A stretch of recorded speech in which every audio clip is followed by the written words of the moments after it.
A happy Thursday to you, Central Georgia. Thanks for tuning in here at 11 a.m. for a look at your extended forecast. Our front came through yesterday and brought us a broken line of some showers and even some thunderstorms. We did see a couple rumbles of thunder in East Central Georgia. So let's talk about the rainfall totals that we did see. And overall, this map has looked virtually the same over the last couple of days that we've continued to show it.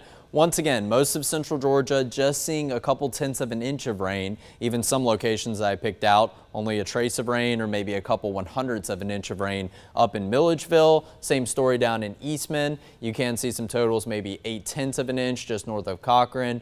On the northern side of Warner Robins, closer to Centerville, 4/10 of an inch of rain. Over to the east of Butler, close to Reynolds, about 6/10 of an inch of rain.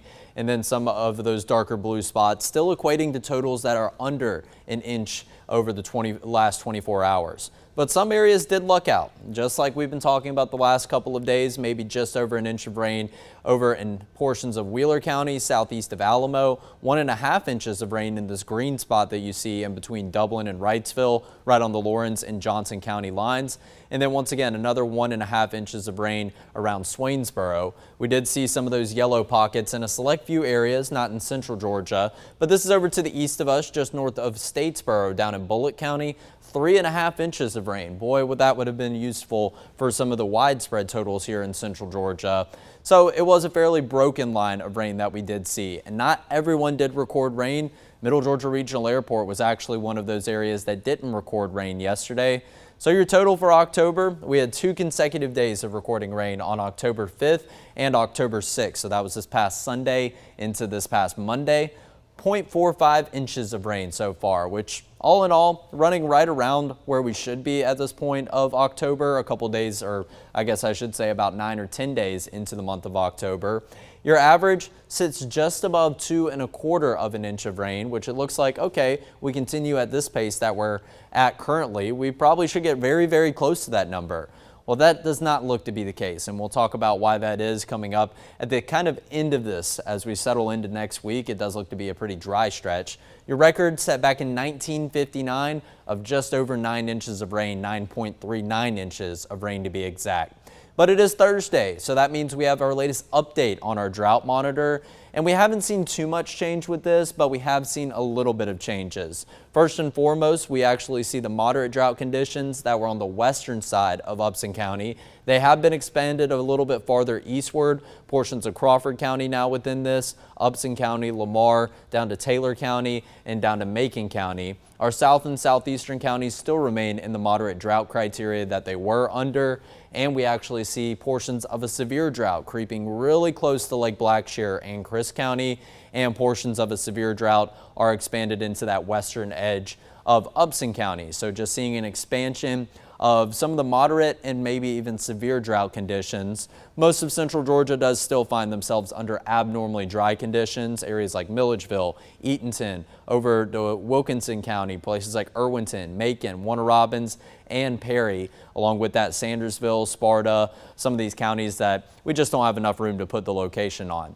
So this is as of October 7th, so that's going to be as of this past Tuesday, and we get the release 2 days after that every Thursday. We'll continue to see if maybe some of the rainfall totals from yesterday or even getting back into late Tuesday are going to be taken into account with the latest update of the drought monitor next week. But overall, we didn't receive too much in the way of rain. I don't think we're going to see much change in those conditions. So we were talking about what a moderate drought meant as of last week, as we had many counties down to the south and southeast that were expanded into that. But taking it a step farther, because we have portions of Upson County that are under a severe drought, what does that mean specifically? It's basically going to mean the same thing that the moderate drought does, just a bit more of, or on the extreme nature rather, I should say. Crops are going to be stressed, soil is going to be hard, and once we get through kind of the end of this relatively wet stretch, I guess you could call it, over the last couple of days, conditions are going to get dustier than usual, just given how much or how unsaturated that the ground is and the soil continues to be. Small streams are going to dry up. So we were talking about how stream levels and maybe some swamp levels are going to continue to go down and be very, very low, and the water temperatures are going to be a little bit warmer in light of that shallower water. Well, those small bodies of water are going to begin to dry up. River levels are also going to continue to run low. And what you need to know with this is if you are under severe drought conditions, which is mainly to the west of Thomaston right now, this isn't of widespread concern here for central Georgia. You'll want to continue to look out for and follow the guidance from officials like things like wildfire safety, any alerts that you see from the National Weather Service, from the Drought Monitor. Obviously, just try to continue to maybe water your plants and maybe even some of the outdoor vegetation that you have in your backyard garden a little bit more frequently, mainly in the early morning hours or into the evening hours, so you're limiting the amount of evaporation that occurs. And after you water them, putting a bit of mulch on top of them, so you're containing all of that moisture that you just put down into the soil is going to be a useful strategy. Other than that, you're probably going to want to stop watering things like your lawn, just your everyday plants out there, because they're built to withstand things like this, these dry stretches that we do go under. But most of central Georgia under abnormally dry or moderate drought conditions, it just means that you're seeing maybe some of these impacts on a much smaller scale. So maybe just your plants are needing some hydration throughout the day because Mother Nature is not giving them any of that natural hydration. You're going to start to see mainly things like tree stress. Once you get into a severe drought, we can actually start to see tree decay begin, which is not very widespread, very thankfully right now, but we don't want to continue to see those conditions get more and more widespread. But overall, it does look like we do have the possibility for that. Cooler and drier air is on its way. It has begun filtering in as early as this morning. We've continued to see the northeasterly breeze usher in that cooler and drier air behind our frontal boundary. Chilly mornings and nice days will be the story for the next couple of days, and that's just talking about the temperatures. Not necessarily going to be a nice afternoon in terms of what it looks like outside. And we will have a quick warm up as we head into next week, but that's going to come with a bit of a catch, and that catch is going to be a good thing in the form of some lower humidity. Here's a look around the quad in central Georgia. It's been a gloomy atmosphere all morning long. We are continuing to see that as we head closer and closer to the midday hour and into the early afternoon time frame. We in fact actually saw a brief shower down at the Georgia National Fairgrounds very early this morning. It did allow for maybe some puddles over there on the walkways in the blacktop of the Georgia National Fairgrounds, but it looks like a lot of that has dried up, and the folks that made their way out to the Georgia National Fair when the gates opened about an hour ago are having no problems whatsoever. But there is going to be some lingering water in some areas that saw some of the spotty showers early this morning. Overall, it will be a story of mostly cloudy skies, and some of those puddles and maybe wet lying surfaces are going to be a bit slower to dry up because we don't have much in the way of sunshine to evaporate any of that water at the surface. It will eventually dry up, but maybe just going to take a little bit longer than it would on a mostly sunny or a crystal clear day. Here's a look at your temperatures. How about this? Everyone is below the 70-degree mark. We actually started to see areas like Eatonton, Sparta, up into Milledgeville. They continued to see their temperature drop as we got into around sunrise time all the way until we really got into 9 a.m. Temperatures got as low as 63 and 64 degrees up there this morning, but now it looks like that the cooler air is a lot more widespread. Almost everyone in central Georgia is in the upper 60s here at 11 a.m. and we do have a few mid 60s up in our northwestern counties. 64 at the lowest in Thomaston, and 69 degrees looks to be the warmest number in areas like Gordon, over to Swainsboro, down in Rochelle, down in Cordele. So that is definitely a far cry from what we have been seeing over recent days. And very thankfully, we're not matching the temperature or the numbers in areas like New Orleans and over into Houston, which are sitting at 80 degrees, Panama City at 82 degrees, but Orlando takes the cake with an 86-degree number. You can see that cooler air is present all across the eastern United States, whether you're somewhere in the low to mid 70s like Jackson and Montgomery, but this wedge setup is really helping our temperatures feel a lot like areas over to the east of us and up into the northeast. Take a look at that, some flashes of blue color, something we have only seen over in the Rocky Mountains as of recently. That's beginning to filter down the Appalachian Mountains into areas of Pennsylvania, West Virginia, getting all the way into western North Carolina, and maybe some darker green stretching into the northern portion of Georgia.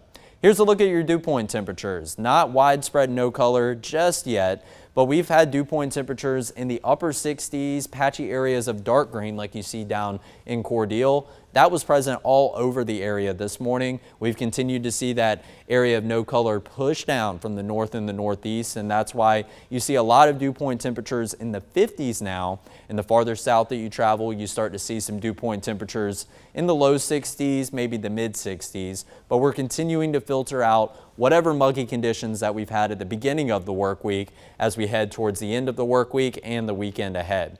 So obviously, upstate South Carolina, up closer to the Appalachian Mountains, that's going to be where your cooler air continues to filter in from. And it's more prominent in the north and northeastern portion of the state of Georgia. But eventually we will continue to push any form of that light green color back down towards the south. And following with that is going to be these patchy areas of dark green, which is going to be your pretty muggy air in areas closer to Albany, down towards Panama City. Don't quite know if the muggy air gets out of the picture in areas like northern Florida, but that doesn't pertain to our forecast whatsoever.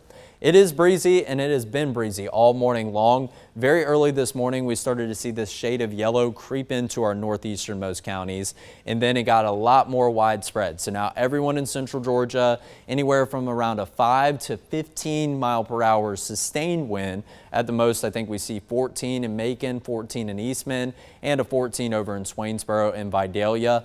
But it's those occasional wind gusts that can get up to 20, maybe even 25 miles per hour. Some isolated spots could even have some gusts up to 30 miles per hour. We already saw that present in Cochran early this morning.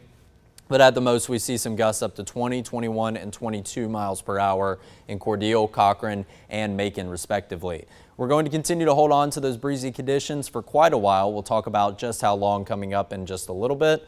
Hour by hour, we'll eventually make our way back to the 70s, and as we go into the afternoon, cloud cover is going to steadily try to fall apart, but 73 or 74 for a high temperature later on today, that's going to be feeling mighty, mighty nice. Yesterday's almanac, we hit a high temperature of 88 degrees here in central Georgia. We definitely overshot what the models were thinking by about a degree or two, but 6 degrees above average for this time of year, 82 what we typically are seeing our average high temperature around, and 64 for your morning low yesterday. We haven't even gotten close to that average low in the upper 50s as it's continued to steadily tick down really quick, about a degree every couple of days. In fact, for today specifically, your average low is already down to 56 degrees.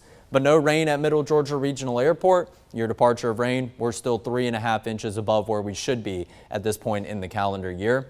Sunrise yesterday just past 7:30 at 7:34 in the morning, and it's been hard to really get a good glimpse of that because we've had plenty of clouds or fog in the sky during that sunrise time. And sunset yesterday, 7:10. So we are creeping closer and closer to our last 7 p.m. sunset of 2025, and then eventually your sunset's going to get very, very early. So we had some spotty morning showers. Now I think it's really just going to be a story of gloomy and overcast skies. So more clouds than sun as we transition into this afternoon. That steady breeze continues to be present, anywhere from around 10 to 15 miles per hour. That's consistently, but the occasional gust can get up to 25 miles per hour and a couple isolated spots like I mentioned. The potential for a gust up to 30 miles per hour, going to be a bit of a bad hair day, and we've had our fair share of breezy conditions over the last week and a half here in central Georgia, just continuing to have that factor in your forecast. 73 for a high temperature is what I went with. We might see a 74 degree mark, but overall 73 or 74 paired up with that significantly drier air is not only going to be well below average by about 7 or 8 degrees, it's also just going to be quite amazing feeling, that first real taste of fall.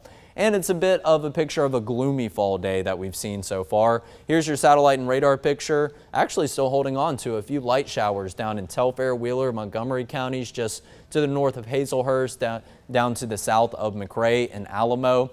Our southern counties have been the areas that we've been wanting to highlight. If you remember yesterday, I was talking about whatever we see in the way of morning rain is going to mainly be for our southern counties, and that did come to fruition. Some of those showers actually started out up here near Wrightsville, Irwinton, downtown Dublin. They started north of I-20, but they steadily crept down towards, or not I-20, excuse me, I-16.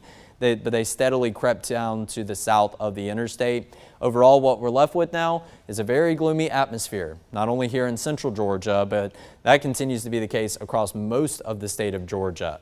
So you will see a few spotty sprinkles here and there. Your rain chances are a lot better up in, say, the Charleston area off the Atlantic coast. This is going to be an area that gets its fair share of rain, whether it's over the Atlantic Ocean or maybe into coastal Georgia, coastal South Carolina, as a coastal low pressure center is going to form along our boundary that is continuing to move down towards the south. And taking a look at your surface map, here's where that boundary is currently located. It's actually continuing to progress through the very southern edge of the state of Georgia, and that's going to kind of stall out as it continues to move down towards the south, and then we'll start to see a center of low pressure establish itself along this boundary as it becomes stationary, and then it's going to start to rotate counterclockwise, and that will result in a fair share of some tropical rain up in the eastern half of the United States over the next couple of days. So I was just taking a look at some of the radar imagery, and it does look like you can see flashes of green here and there all over to the west. We actually saw our fair share of migration of birds this morning. That typically is what happens when you start to get a big change in your weather system. Those birds are going to migrate somewhere where it is going to be a bit warmer. So our satellite and radar picture, if you tuned into the 24/7 stream, it was quite messy with a lot of widespread green in the picture. And speaking of that widespread green, well, not necessarily widespread green, I guess I should just really say green. We'll have the gloomy atmosphere into this afternoon. And one thing that we've seen with the latest change, this latest update of the graph model, actually holding on to our fair share of spotty light showers throughout the day. So you may just want to keep the umbrella and the raincoat handy all throughout your Thursday. Overall, it's not much of a rain chance. It's going to be very brief if you do catch anything in the way of a shower, and then conditions will start to clear out as we go overnight. But the more cloud cover we have, the lower your high temperature is going to get later this afternoon. But as we get the clearing overnight, that's going to allow for our temperatures to finally drop down in terms of what your morning lows are. Remember that average low I was telling you about, 57 yesterday, went down to 56 this morning. We're going to welcome in some upper 50s into the forecast as you walk out the door on Friday morning. Pairing that up with the steady breeze still coming out of the northeast, it's going to be a bit of a chilly morning. You're going to want to make plans to maybe dress warm for the mornings, but as you go into the afternoon, conditions will feel a lot more pleasant. And speaking of the afternoon, we'll also see the return of cloud cover. So Friday, also going to hold on to the gloomy conditions, maybe the chance of an isolated sprinkle or two. It looks like less likely of a rain chance for Friday as opposed to today. But overall, we'll continue to keep the very minuscule rain chances in the forecast because take a look at what's down to the south and southeast of us. That's widespread rain, and it's going to begin to start to spin counterclockwise as the low pressure center starts to establish itself. As that system deepens, it will have its fair share of tropical rain and will be right on the edge, the kind of the western, the northwestern edge of this low pressure center as it does continue to move up the Atlantic coast. So this is going into Friday night. We see plenty of that rain starting to move up to the north and the northeast. Plenty of gusty winds right off the Atlantic coast of the United States. So here in central Georgia, the farther east and the farther southeast that you live throughout Friday and throughout Saturday, that's where your best rain chances are going to be because you're a little bit closer to the center of all of that moisture. So some of that moisture could stretch into areas that are on our easternmost periphery right here in central Georgia. If you live in Upson County, Taylor County, you're more than likely not going to see any rain over the course of the next couple of days after we get through what's going to be a bit of a gloomy and maybe slightly dreary forecast for your Thursday. The good news is not looking like widespread rain chances, and it's going to be a very, very fall-like forecast for your football Friday night.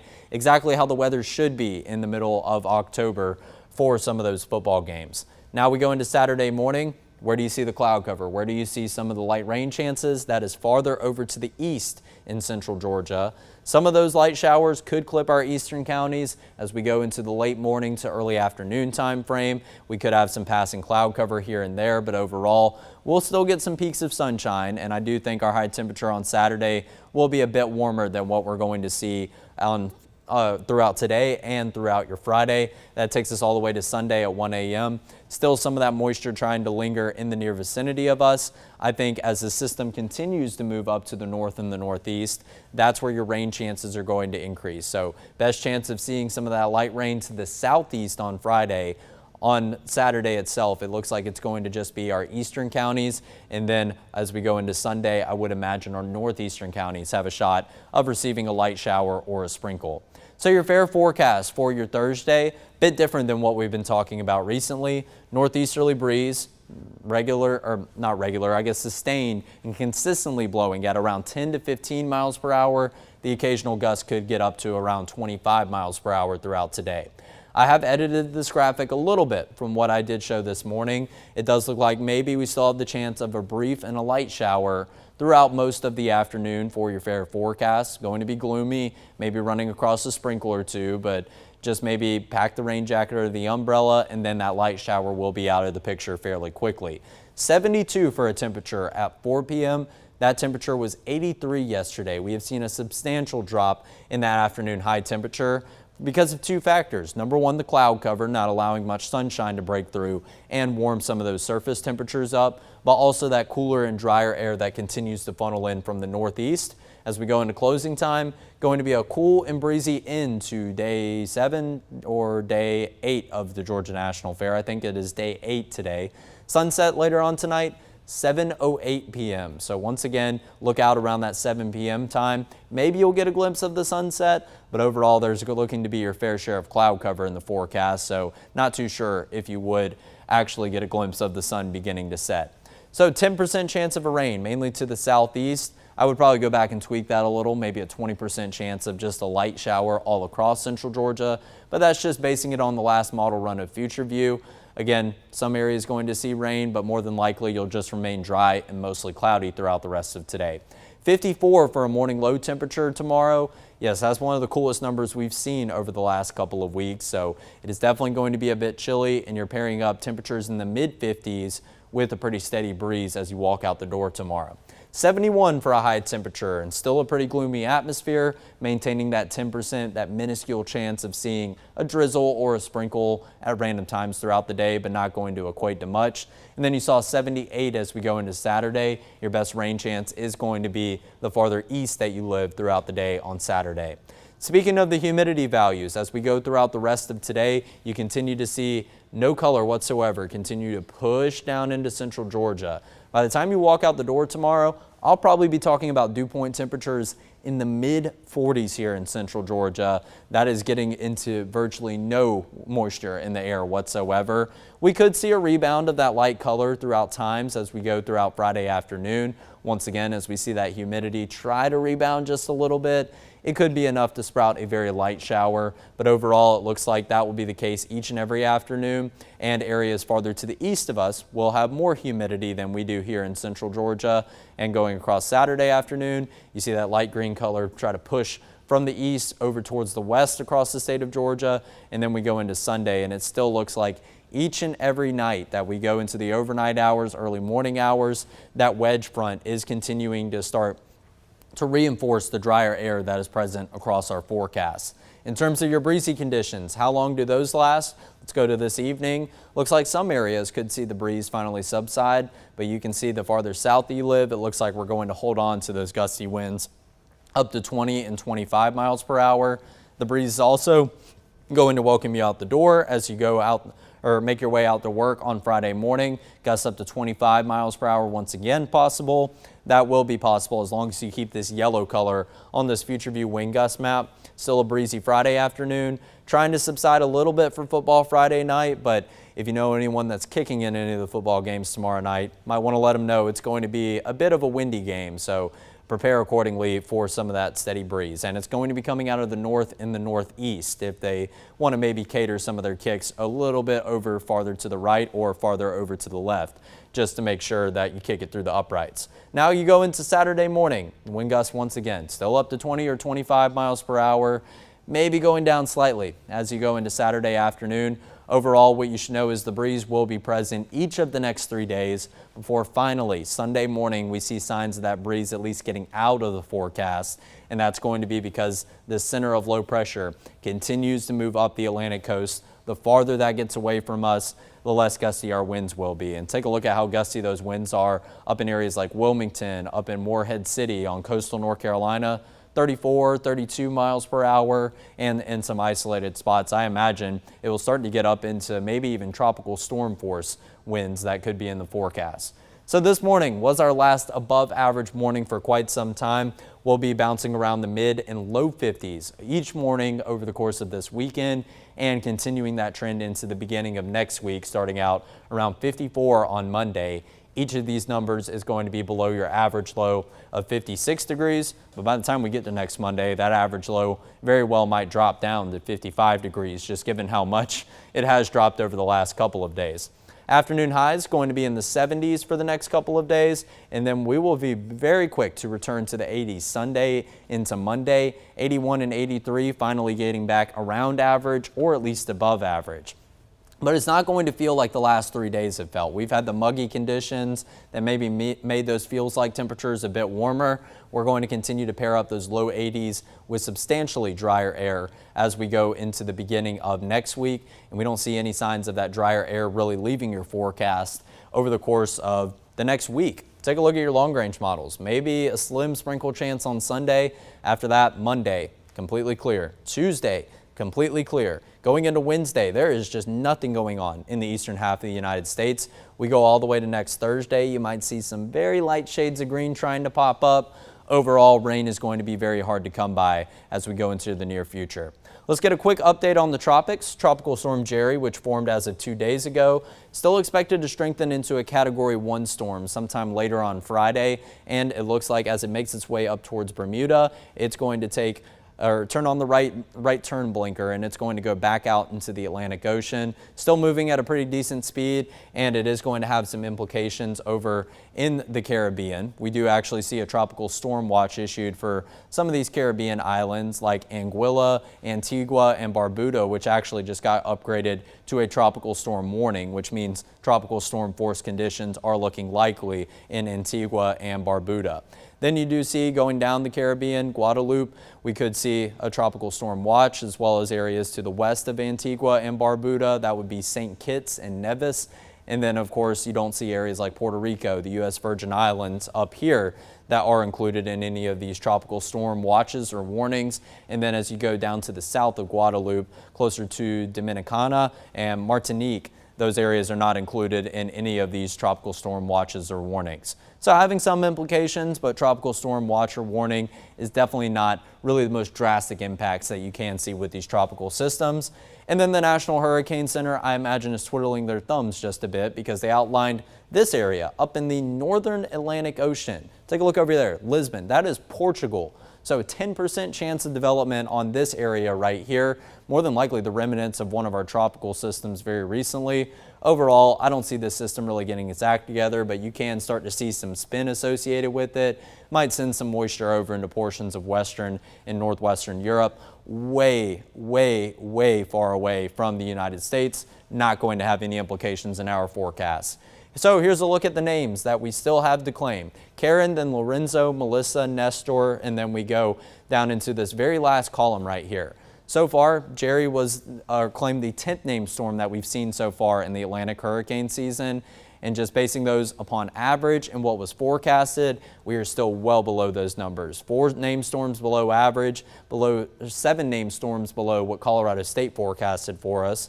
Still below what we see on average in terms of hurricanes. So 7 named hurricanes, and then 9 is what was forecasted by Colorado State. We still stand at 4, but more than likely Jerry is going to claim number 5 on that. Major hurricanes, on average, we typically see 3. That's been the most shocking thing. It is looking like it's going to shape up to be a below average hurricane season, but we've already met average in terms of our named major hurricanes.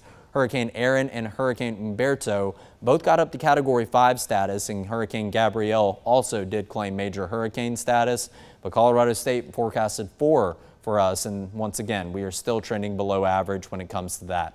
So for your 7-day forecast, going to be highlighted by fall-feeling weather over the course of the next 3 days. Minuscule 10% chance of rain as we go into Saturday. Then the steady warm-up will begin. More sunshine in the picture. We don't see signs of rain for quite some time. And again, 83, 84, and 85, those do look to be on the warmer side, but the mornings will still be nice and cool and crisp, somewhere in the 50s to start out the day. And then those mid-80s are also going to be paired up with drier air. And here's a look at our precipitation outlook for October 14th through the 18th. So this is going to be the beginning of next week all the way into next weekend. It looks like we have a really good chance of staying below what we normally see for precipitation in this period. It does look like it's going to be an extended dry period. So that's going to have implications on our drought monitor, but we'll continue to keep you updated week by week as we get new updates to that. So that's everything you need to know for your extended forecast. Enjoy some of those cooler temperatures finally in the forecast, and make sure that you enjoy the drier air that will continue to be present all throughout the beginning.